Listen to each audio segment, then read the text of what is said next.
OM Mercato, Aymeric Laporte, sous la pression d'Al Nasr, voit son avenir s'assombrir malgré l'intérêt de Marseille et Bilbao. Le mercato estival 2025 continue de livrer son lot de feuilletons, et celui concernant Aymeric Laporte figure parmi les plus tendus. L'international espagnol, ancien cadre de Manchester City et champion d'Europe avec la Rora, traverse une période charnière de sa carrière. À 31 ans, le défenseur central veut retrouver l'Europe et la compétitivité du haut niveau, mais son club actuel, Al Nasr, ne semble pas disposé à lui faciliter la tâche. Un temps annoncé dans le viseur de l'Olympique de Marseille, Laporte donne aujourd'hui la priorité à un retour en Liga, plus précisément à l'Athletic Bilbao, son club formateur.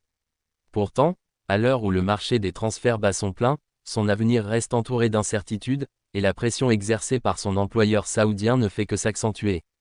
Un mariage entre Laporte et Al Nasr qui tourne court. L'histoire entre Aymeric Laporte et Al Nasr avait débuté à l'été 2023, dans un contexte où de nombreux joueurs européens rejoignaient la Saudi Pro League. Recruté en provenance de Manchester City contre une somme importante, Laporte incarnait la volonté du club de Riyad de renforcer sa défense avec un joueur expérimenté, habitué aux joutes de la Première Ligue et de la Ligue des Champions. Sa première saison, cependant, n'a pas totalement répondu aux attentes. Malgré quelques performances solides, Laporte a dû composer avec des blessures, une adaptation difficile au rythme du championnat saoudien et une concurrence interne accrue. Résultat, son statut de titulaire indiscutable a commencé à vaciller, et ses relations avec certains dirigeants se sont refroidies. À l'aube de la saison 2025 à 2026, la situation a basculé. Laporte a été écarté du groupe principal cet été, au même titre que le Portugais Otavio.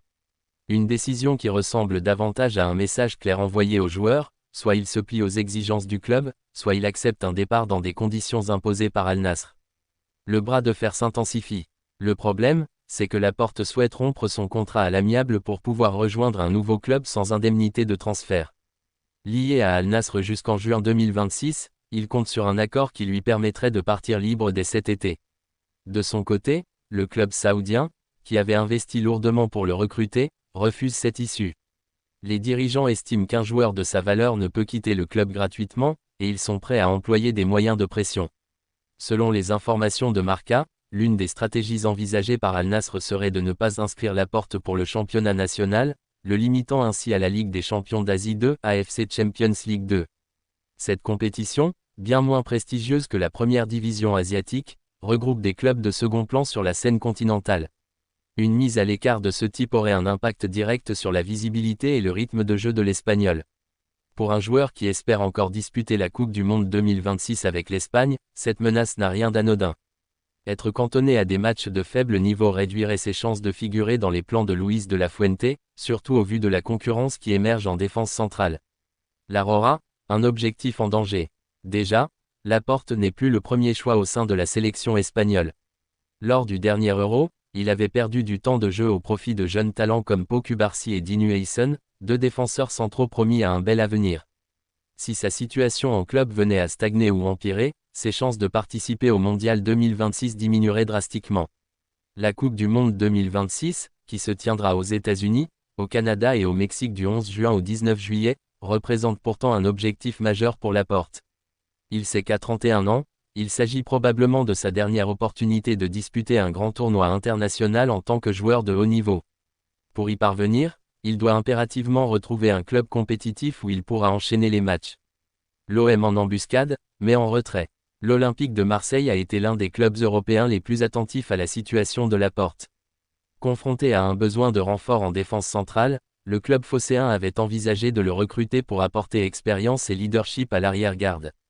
Son profil correspondait parfaitement aux attentes de Roberto De Zerbi, l'entraîneur marseillais, qui apprécie les défenseurs capables de relancer proprement et de diriger une ligne défensive.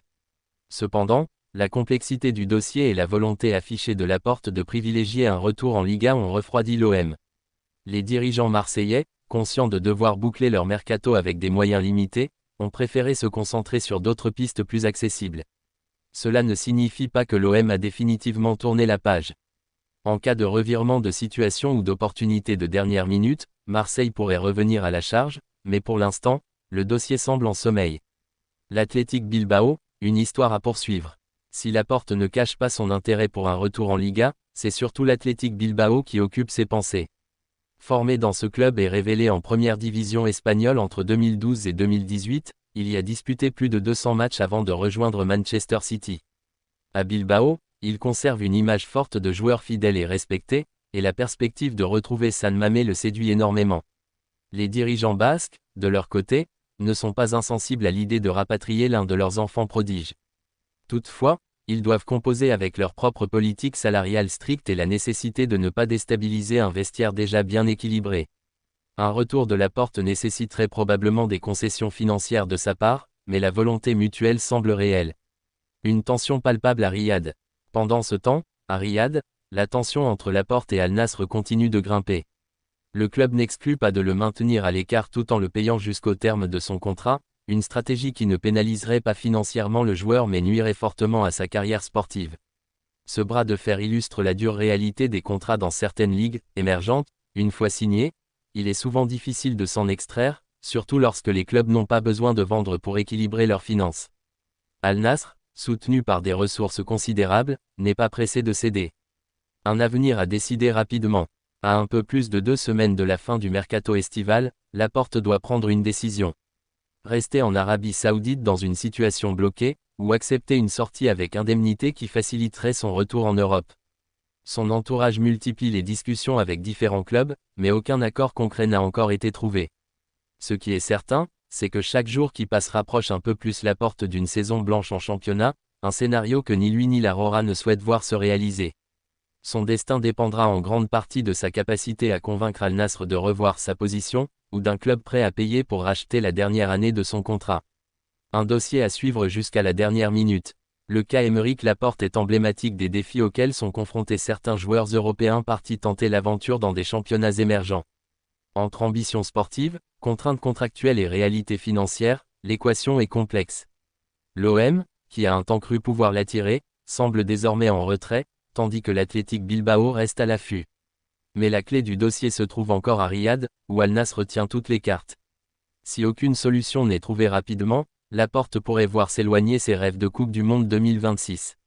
Et dans un marché des transferts où tout peut se jouer dans les dernières heures, il n'est pas impossible que ce feuilleton se prolonge jusqu'au tout dernier jour du mercato.